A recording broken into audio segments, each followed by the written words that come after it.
दोस्तों, आज मैं आप लोगों को एक ऐसी कहानी सुनाने जा रही हूँ जो कहानी सुनकर आप लोग हैरान हो जाएंगे कि असल में हम लोगों की ज़िंदगी में जो जो घटनाएं घटती है उसका रिस्पॉन्सिबल हम खुद है।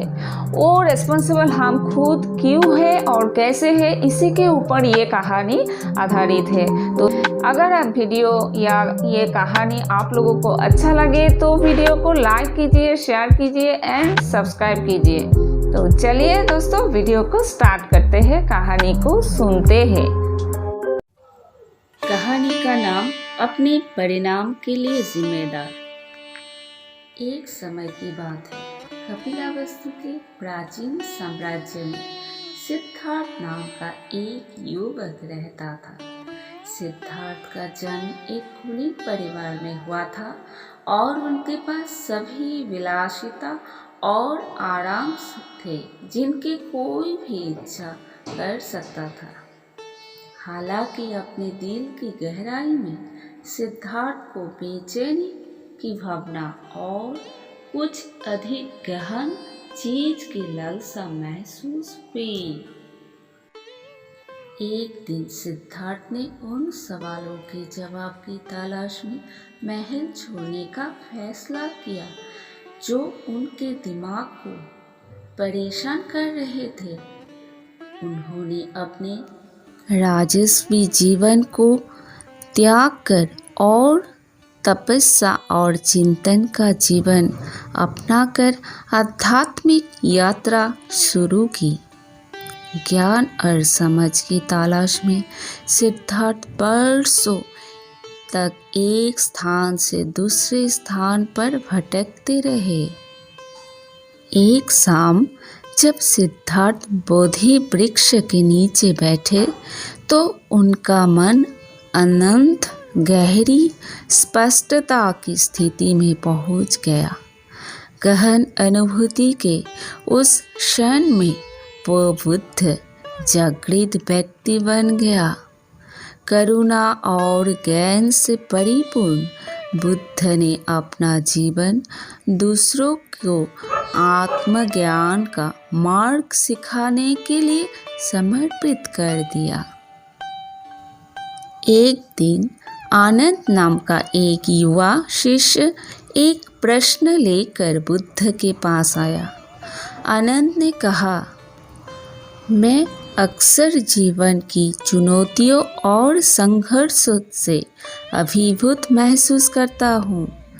क्या इन सब के बीच शांति और खुशी पाने का कोई तरीका है? बुद्ध ने धीरे से मुस्कुराते हुए उत्तर दिया, आनंद, प्रत्येक व्यक्ति जीवन में अपने परिणामों के लिए स्वयं जिम्मेदार है। जिस प्रकार एक किसान अपनी फसलों को कटाई के लिए जिम्मेदार है, उसी प्रकार हम भी अपने कार्यों के फल के लिए जिम्मेदार है।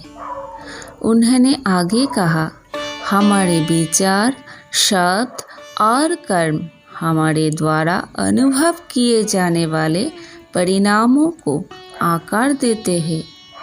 अगर हम दया, करुणा और उदारता के बीज बोते हैं तो हम खुशी और सद्भाव की भरपूर फसल काटेंगे। हालांकि अगर हम नफरत, लालच के बीज बोते हैं और अज्ञानता से हम दुख और असंतोष की फसल काटेंगे। तब आनंद ने ध्यान से सुना। उसे बुद्ध के शब्द के पीछे की गहरी सच्चाई का एहसास हुआ। वो समझ गया कि उसने जो विकल्प चुने और जो कदम उठाए उनका उसके जीवन की गुणवत्ता और सीधा प्रभाव पड़ा। बुद्ध ने आगे बताया, हमारे जीवन को बदलने की कुंजी अच्छे गुणों को विकसित करने और अस्वास्थ्यकर गुणों को त्यागने में निहित है। जागरूकता, समझ और करुणा विकसित करके हम ज्ञान और अनुग्रह के साथ आने वाली चुनौतियों का सामना कर सकते हैं।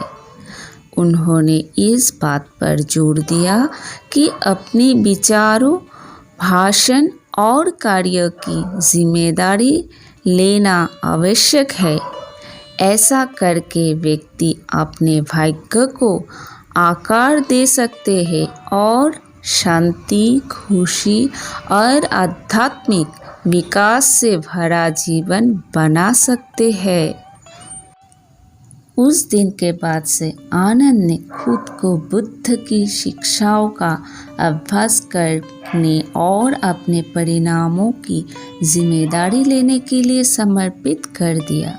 उन्होंने महसूस किया कि उनके जीवन को बदलने की शक्ति अपने भीतर निहित है और अच्छे गुणों को विकसित करके वो सकारात्मकता का लहरदार प्रभाव पैदा कर सकते हैं और दूसरों को उनके अपने रास्ते पर प्रभावित कर सकते हैं।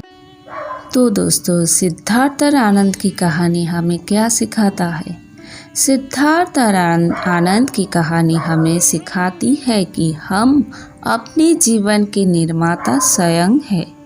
हम जो विकल्प चुनते हैं और जो कार्य हम करते हैं वो हमारी वास्तविकता को आकार देते हैं। जिम्मेदारी को स्वीकार करके और सचेत रूप से अच्छे गुणों को विकसित करके हम खुशी, आंतरिक शांति पा सकते हैं और एक उद्देश्यपूर्ण जीवन जी सकते हैं, जैसा कि बुद्ध और उनके शिष्यों ने किया था।